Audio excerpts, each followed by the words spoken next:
Muito bem, você que tem nos acompanhado nesse período todo de Covid, de pandemia, em que estamos estudando vários textos da Palavra de Deus, já estudamos o livro de Efésios, já estudamos Filipenses, já estudamos a segunda vinda de Cristo, já estudamos sobre Apocalipse, e agora temos lido e estudado o livro de Atos dos Apóstolos, acompanhando como é o surgimento dessa igreja e como nós precisamos trazer de novo o mesmo intuito, a mesma paixão, o mesmo amor, a mesma fé, a mesma dedicação que a gente vê lá nos primórdios. E como essa igreja que surge e era chamada de seita, um grupinho qualquer, a seita do Nazareno, de repente ela que está lá em Jerusalém, nascendo ali, agora ela vai terminar o livro de Atos dos Apóstolos em Roma, completamente desimpedida. Isto é, nada estava mais impedindo o surgimento e o crescimento e o desenvolvimento dessa igreja. Então, nós já estamos chegando ao finalzinho do livro de Atos, onde agora a caminhada de Paulo é até Roma. Nós já vimos na semana passada a maneira como Paulo, mesmo em cadeias, já preso, ele entende que o Senhor está no controle de todas as coisas e ele prega de uma maneira especial. Hoje eu queria ler aqui em Atos 27, que começa a ida dele para Roma, começa a ida, a condução, né? Preso. Diz o versículo 1 do capítulo 27. Quando foi decidido que navegássemos para a Itália, entregaram Paulo e alguns outros presos a um centurião chamado Júlio, da corte imperial.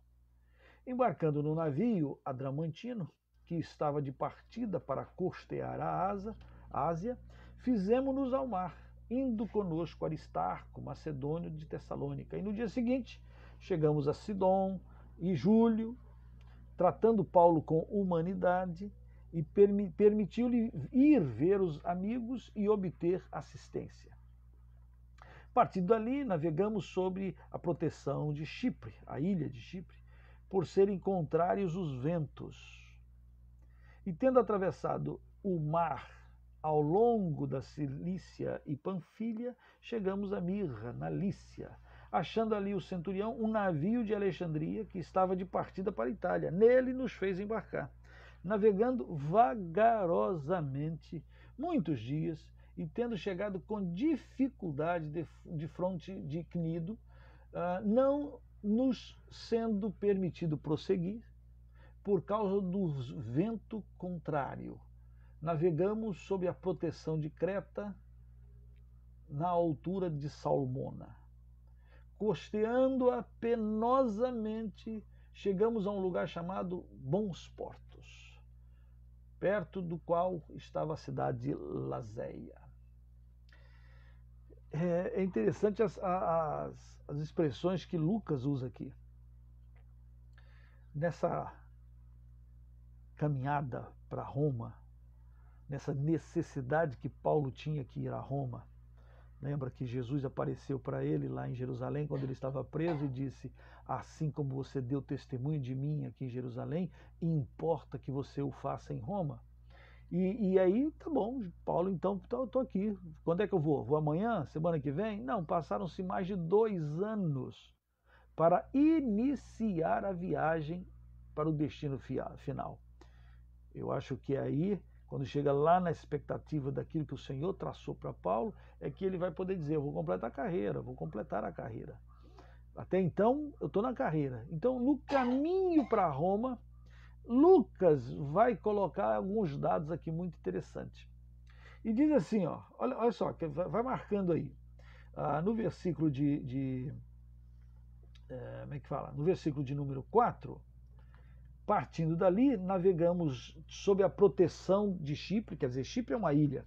Então é como se a ilha estivesse protegendo o barco, né? Dando uma proteção. Por quê? Porque diz assim que os ventos eram contrários.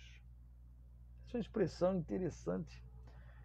E eles vão navegar com o vento que não ajudava. Né? com o vento que impedia. Às vezes a gente quer fazer a obra de Deus e surgem ventos que são contrários. São momentos difíceis na vida de qualquer um, missionário, pastor, mãe, pai, filhos. Tem hora que você sabe que tem que ir, tem um objetivo para ir, tem que chegar a Roma, esse é o propósito, mas os ventos são contrários. O que fazer na hora dos momentos de ventos contrários? Você sabe que tem que chegar lá, você pode até entrar em crise, dizendo assim, mas não é a vontade de Deus que eu vá a Roma? É. E como é que, sendo a vontade de Deus, eu estou enfrentando ventos contrários? Olha, se é a vontade de Deus, devia tudo estar colaborando para a gente chegar lá. Mas, na verdade, ventos contrários. E olha que mais. Olha lá, atravessando o mar, ao longo da Cilícia e Panfilha, chegamos a Mirra, versículo 5.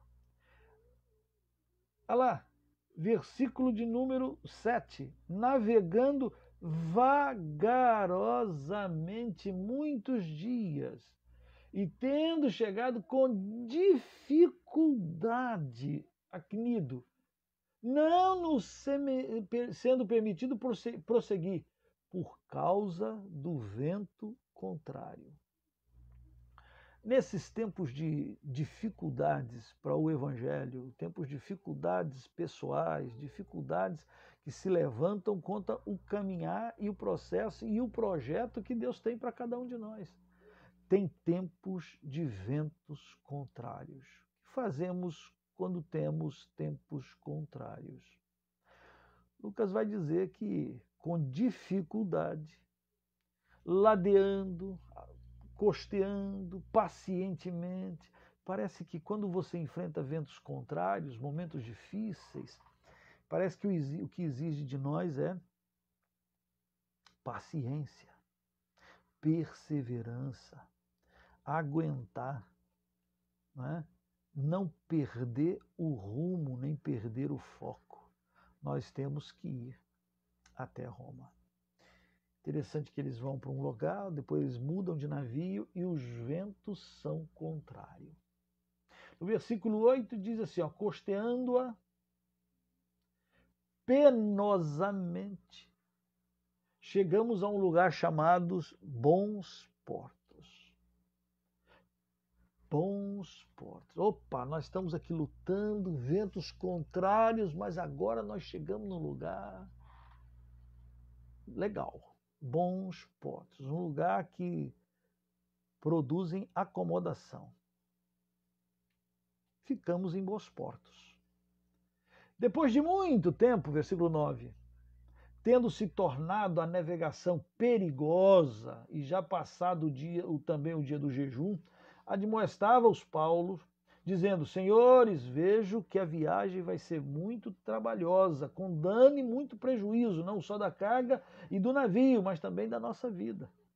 Mas o centurião dava mais crédito ao piloto e ao mestre do navio do que o que Paulo dizia. Não sendo o porto próprio para invernar, a maioria deles era de opinião que partissem dali, para ver se podiam chegar a Fênice. E aí passar o inverno, visto ser um porto de Creta, o qual olhava para o Nordeste, para o Sudeste. Os bons portos não eram um bom lugar. Assim entendeu o capitão, o comandante. Paulo dizia assim, Paulo tentou avisar, olha gente, a viagem vai ser penosa. O Espírito de Deus estava já querendo orientar, mas o pessoal não entendia disso. O pessoal não entendia disso e o pessoal queria, não. Fizeram uma assembleia de membros. Diz o texto aqui que nós lemos que fizeram uma assembleia e a maioria deles era de opinião que partissem dali. Nem sempre a voz do povo é a voz de Deus, né? Nem sempre.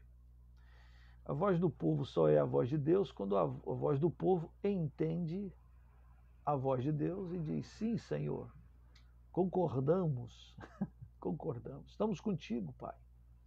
Fora disso, a voz do povo tem tendências a fazer o que não é da vontade de Deus. Na Bíblia está cheia de momentos, cheio de situações e momentos em que o povo se levanta e o povo chega a conclusões contrárias, completamente contrárias à vontade de Deus. Completamente contrária à vontade de Deus. E são situações difíceis, dificílimas.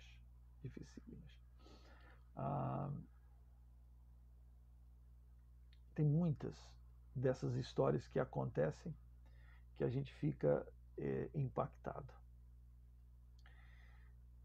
Você vê quando o povo de Deus está saindo do Egito, Moisés manda os espias para olhar a terra, e vão 12 espias, e de lá a maioria dos 12 espias voltam dizendo que, aliás, todo mundo volta dizendo que a terra é boa, que tem uvas maravilhosas, que a terra é maravilhosa, etc, etc. O problema é que na terra tem gigante.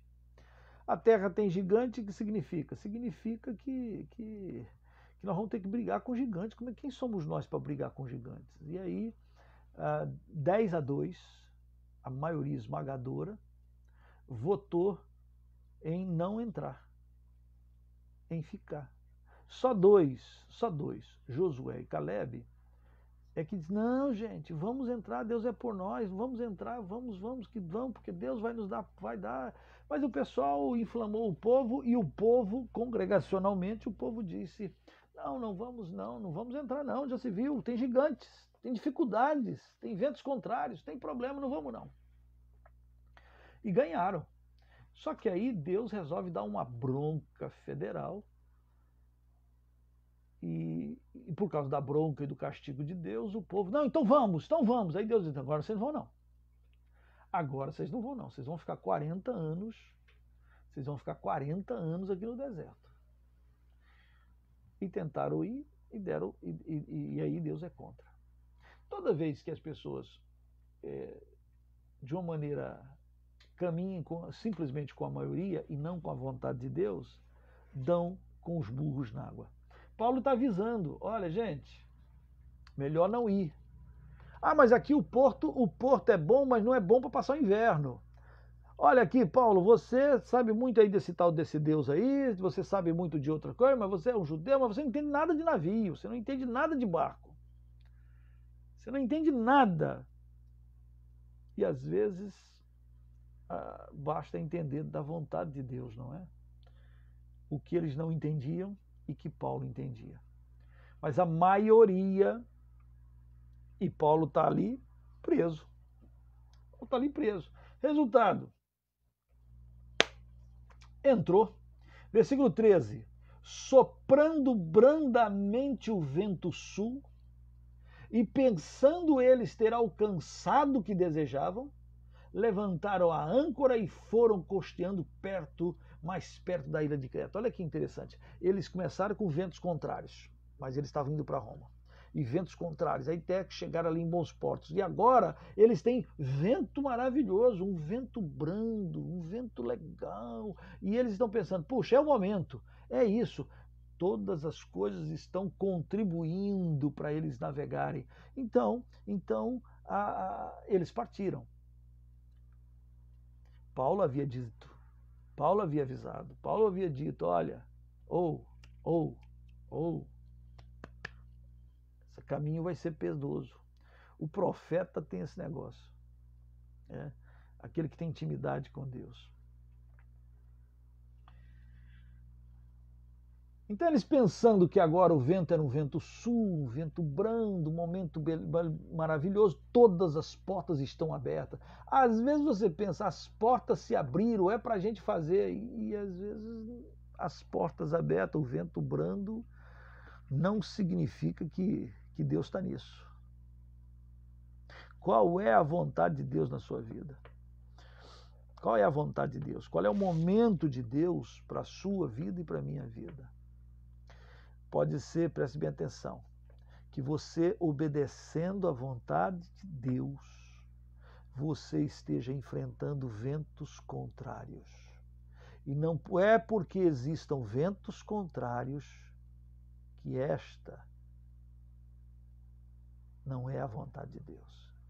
Pelo contrário, você sabendo qual é a vontade, sabendo qual é o propósito de Deus, permaneça firme. Interessante quantas vezes aparece a expressão de perseverança, perseverar. Quem perseverar até o fim será salvo. Na Bíblia tem muito sobre perseverança, né? Na Bíblia fala muito de você estar firme. E olha, o que significa perseverança? Significa que eu estou num propósito, num caminho, num objetivo, e eu tenho ventos contrários, eu tenho barreiras que se levantam contra mim. Então pare de achar que só tem vontade de Deus quando tudo está acontecendo, vamos dizer assim, a contento. Quando eles saíram, os ventos eram difíceis, a navegação foi difícil, ventos contrários o tempo todo, mas Deus estava lá. Tem um propósito. É vento contrário, mas tem rumo, tem propósito, tem objetivo de Deus. Agora, o vento é um vento brando. Ó, uma beleza. E aí está aqui, ó, soprando, versículo 13, soprando brandamente o vento sul. E pensando eles ter alcançado o que desejavam, levantaram âncora e foram costeando mais perto da ilha de Creta. Entretanto, Paulo tinha avisado lá atrás, não muito depois daquele ventinho brando, desencadeou-se do lado da ilha um tufão de vento. Agora não é vento contrário, agora é um negócio assustador e transformador e destruidor, chamado Euroaquilhão. E sendo o navio arrastado com violência e sem poder resistir ao vento, cessamos a manobra e nos fomos deixando levar. E foi nos deixando levar, passando sob a proteção de uma ilhota chamada Cauda. A custo conseguimos recolher. Quer dizer, começou a destruição de tudo. Agora estão sendo levados, não mais eram dirigidos. Parecia tudo direcionado, tudo no caminho, mas agora o tufão pegou. A vida está enroscada. Diz o texto, versículo 17, 18, levantando estes, usaram de todos os meios para cingir o navio e temendo que dessem na Sirte, arriaram os aparelhos e foram ao léu. Açoitados severamente pela tormenta, no dia seguinte, já aliviava o navio. Começaram a jogar tudo fora. Começaram a... Cadê a carga? O que é peso? O que é isso? Para o navio aguentar a briga. Eles foram tirando tudo, foram perdendo. Aquilo que Paulo avisou lá atrás, versículo 10, senhores, vejo que a viagem vai ser trabalhosa, com dano e muito prejuízo, não só da carga e do navio, mas também da nossa vida. Agora começaram então a fazer isso.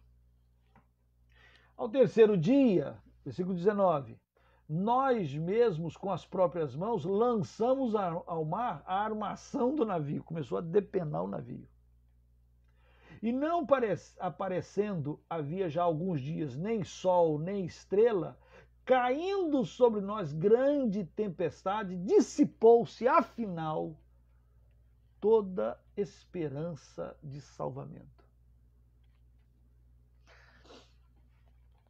Fique imaginando o comandante do navio, o centurião, o Júlio, os soldados, já perderam toda a carga, o navio perdeu tudo e agora, depois de vários dias, o desespero tomou conta.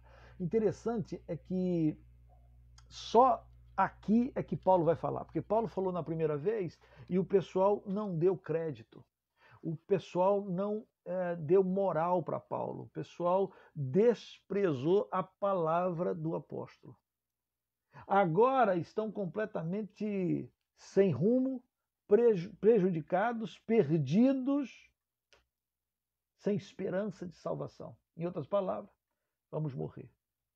Aí no versículo 21, havendo todos estado muito tempo sem comer, Paulo, pondo-se em pé no meio deles, disse: Senhores, na verdade era preciso terem me atendido e não partir de Creta, para evitar este dano e perda. Mas, já agora, o leite derramado, já estamos aqui, vos aconselho bom ânimo, porque nenhuma vida se perderá de entre vós, mas somente o navio. Porque esta mesma noite, um anjo de Deus, de quem eu sou e quem sirvo, esteve comigo. E ele disse: Paulo, não temas, é preciso que compareça perante César.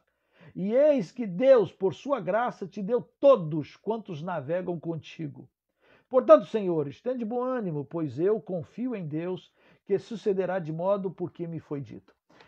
Gente, não é à toa que Paulo vai falar que em naufrágios muitas vezes, né, em tribulações, etc, etc.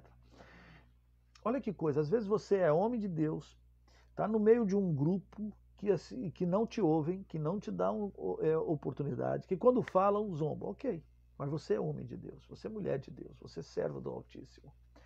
Então você está lá. E aí a tragédia, o euro aquilhão cai sobre aquilo e a desgraça, a destruição é plena e é completa. Não diz que Paulo ficava falando. Não diz, Lucas não retrata dizendo que então Paulo em todo momento fala, não, não, não, não. Mas quando o pessoal já não tem esperança, o pessoal não quer comer, o pessoal já pensa que já morreu, o pessoal perdeu toda esperança, é ali que o homem de Deus, a mulher de Deus precisa ter certeza do Deus que está conosco.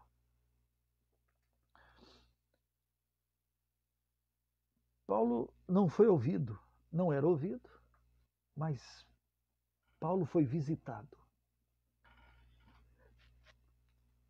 Talvez Paulo também estivesse entrando em tristeza, em dias e dias, o navio sendo jogado para um lado e para o outro, não avistava as estrelas, não avistava o sol, só chuva e vento. E quem é que aguenta isso? Quem é humanamente falando aguenta uma pressão dessa? E Paulo não é super-homem, Paulo é homem.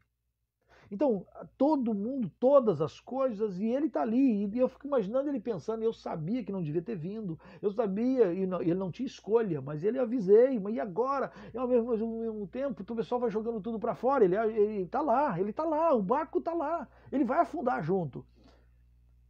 Pode ser que Paulo tivesse, pode ser que não. Mas o certo é que naquele momento de tremendo desespero, a assistência dos céus, a assistência, Paulo vai usar a expressão um anjo apareceu e me disse, tenha bom ânimo. Então eu estou querendo dizer para vocês, tenham bom ânimo. A pior coisa que poderia acontecer em momentos de desespero, quando você não está em bons portos, quando você não tem um vento tranquilo, mas você está no meio de um tufão, não é? E talvez você esteja enfrentando momentos assim, pastor, não são ventos contrários que eu estou passando. Não, eu já passei da fase dos ventos contrários, eu tô no olho do furacão. Tudo dá errado na minha vida, eu tô vendo as coisas afundar, eu tô perdendo esperança, perdendo material, tô entrando em prejuízo. A palavra é bom ânimo. Todas as coisas cooperam para o bem daqueles que amam a Deus. Tende bom ânimo, em vez de você olhar para baixo, olhar para o buraco, olhar para a depressão, olhar para a tristeza, olhar para o inferno, olhar para as coisas desse mundo, tende bom ânimo.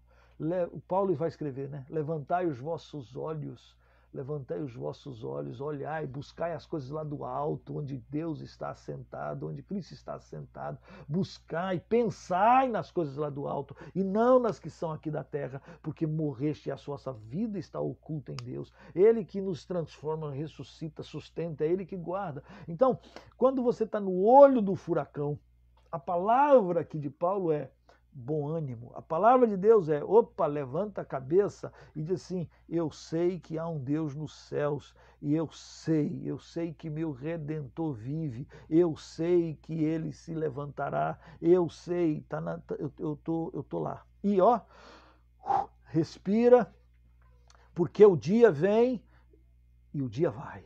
O choro pode durar a noite inteira, mas a alegria vem pelo amanhecer. A palavra que Paulo vai dizer para eles é: tem de bom ânimo. E outra coisa, você como homem de Deus, você é canal de bênção para as pessoas que estão em volta, sejam elas crentes, não crentes, venham elas a se converterem ou não se convertam. Você é canal de bênção para quem está em volta. E ele com autoridade diz assim, olha, o anjo chegou e disse que eu tenho que chegar a Roma. Eu tenho que chegar. Era necessário que vocês tivessem me atendido lá atrás. Vocês não me atenderam. Mas eu quero dizer que o anjo do Senhor veio e está dizendo que só vai perder o navio. E por minha causa, eu acho fantástica essa expressão, quando ele diz assim, olha só, eu estou diante de Deus a quem sirvo, versículo 23, está aí com a Bíblia aberta, ele esteve comigo dizendo, não temas, não tenha medo, tenha bom ânimo, não precisa ficar com medo. Por que que o anjo aqui, o Senhor, o enviado, vem e fala para Paulo, não temas? Ora, porque Paulo estava com medo, porque Paulo estava temendo as muitas águas, a desesperança, todo mundo já se perdeu, e ele também poderia afundar, claro que podia naufragar. Aí vem o Senhor e diz, tire o medo, não temas. E é isso que ele transforma. Bom ânimo, anima-te. Aí diz lá, não temas, é preciso que compareças perante César. Pode ter vento contrário, pode ter aparência de tranquilidade, pode ter o euro aquilhão, pode ter o furacão, mas você tem que chegar lá. Você tem que completar a carreira, você tem que chegar a Roma. Todos nós, já temos falado isso, todos nós temos um ministério, um propósito em Deus. Todos nós. Preste bem atenção. Descubra o plano que Deus tem para você. Descubra o teu projeto. Isto é, o projeto de Deus para a sua vida, o plano, o ministério, o serviço. Agarre isso com unhas e dentes. Descubra a verdade do Senhor para você. Vá a Ele e diga, Senhor, o que tu tens? Qual é meu prazo? Eis-me aqui. Usa a minha vida. E aí, ó, foca. Foca. Eu estou aqui para cumprir os propósitos que o Senhor tem para mim. Ah, virão ventos contrários? Pode vir. Isso não quer dizer que Deus não esteja. Ah, pode vir que tenha tempo de bonança. Não significa que Deus esteja soprando. Não significa. Aí de repente vem um tufão para destruir. Não significa que Deus perdeu o controle. Não significa. Deus perdeu nada. Ele continua no controle. Ele é o Senhor. Às vezes o tufão nós entramos porque nós deixamos de ouvir a voz atenta. E Paulo entrou. A culpa não era de Paulo. Paulo sabia que não devia ter entrado. Mas Paulo está no grupo. Paulo está sendo levado preso. E ele tem consequência. E nas angústias, qual é a provisão? Qual é o que temos que fazer? Não temas. Tem de bom ânimo. Pare de olhar para baixo e olhe para o céu. Pare de olhar para as coisas desse mundo e olhe para o autor e consumador da nossa fé. Levantai os vossos olhos e vamos em frente. Portanto, senhores, tende bom ânimo, pois eu confio em Deus que sucederá do modo como que me foi dito. Porém, é necessário que vamos dar a uma ilha. E passa-se os dias. Quando chegou a 14ª noite, versículo 27, sendo nós batidos de um lado para o outro no mar Adriático, por volta da meia-noite, pressentiram os marinheiros que se aproximavam de alguma terra. Imagina a palavra de Paulo lá atrás, vários dias atrás. Tem de bom ânimo, mas o vento não diminuiu.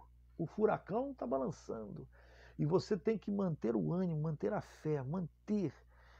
Não é porque você diz, eu estou em fé, eu declaro que o vento passa e bate, e vem e vai, e Paulo está lá e a coisa não parece funcionar.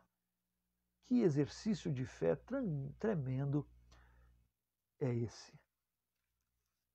Que exercício de fé? Não é à toa que Paulo escreve, nós não andamos por vista, nós andamos de fé em fé. Né? Não é outra coisa. A fé é a certeza das coisas que se esperam, é a convicção de fatos que se não veem. E fé aumentada é um exercício nas barreiras, nas provações, nos ventos contrários, nas barreiras e dificuldades. Passa-se os dias,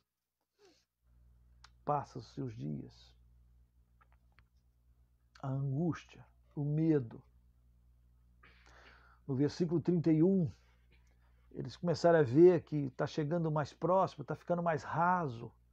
Disse Paulo ao centurião e aos soldados: se estes não permanecerem a bordo, vós não podereis salvar-vos. Porque algumas pessoas estavam querendo pular do navio e nadando em determinado algum lugar.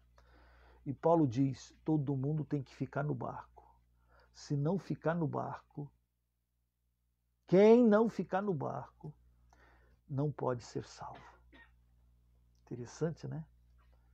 Quem não ficar no barco não pode ser salvo. Dá um sermão evangelístico aqui. Aí você liga lá com a arca de Noé. Só quem estava no barco podia ser salvo. E aí você lembra também, porque a Bíblia fala que assim como foi nos dias de Noé, assim será também na vinda do Senhor. Só quem tiver com Cristo, com Jesus, no barco desta vida, é que vai ser salvo. Então os soldados cortaram os cabos do bote e o deixaram afastar-se. Porque o pessoal queria entrar em barquinho e fugir. Não tem outra salvação. Não tem outro caminho. Aqui começaram a ouvir Paulo.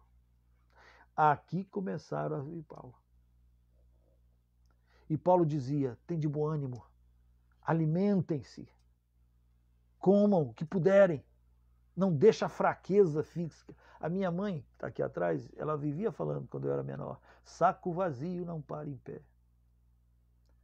Então alimentem, tem de bom ânimo. Já reparou que quando a pessoa está meio deprê, meio assim, a tendência é: não estou com fome, não quero comer. Não, alimenta, tem bom ânimo, levanta, fortalece teu corpo. No meio do barco, sendo jogado para lá e para cá.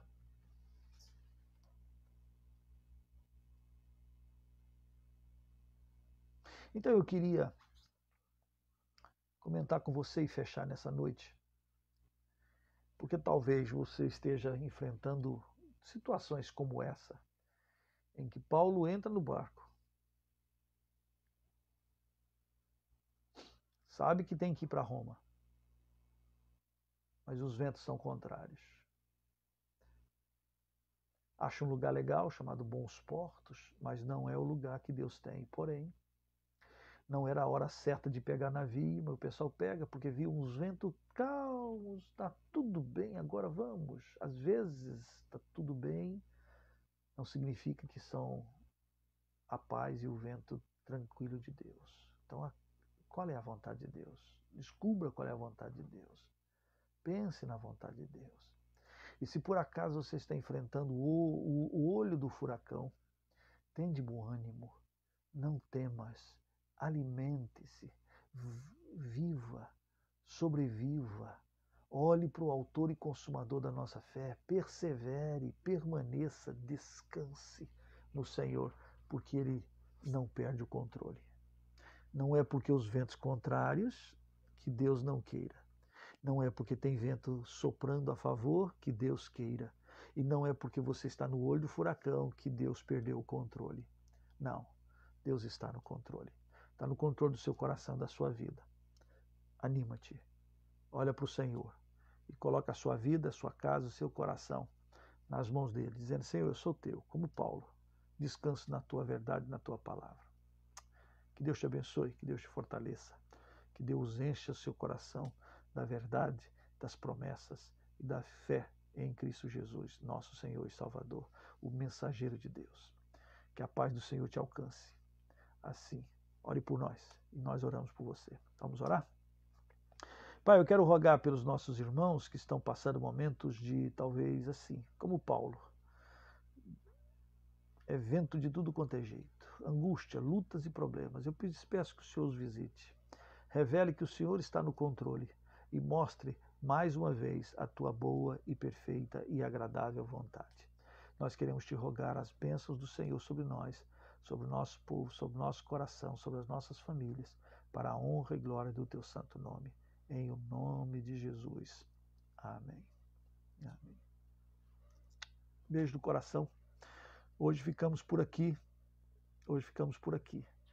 Espero voltar na próxima quarta-feira, que tudo dê certo, né? Nessa sexta-feira, um momento diferenciado. Então, mas minha esposa não deixou que eu não tivesse esse tempo agora, tá certo? Então eu quero agradecer a oportunidade de estar com você e pedir que você ore aqui por nós, aqui em São Francisco, e você possa compartilhar um pouco também desta palavra. E olhe para o alto, olhe para o Senhor. E vamos junto, tá bom? Beijo no coração, bom final de semana, até quarta-feira.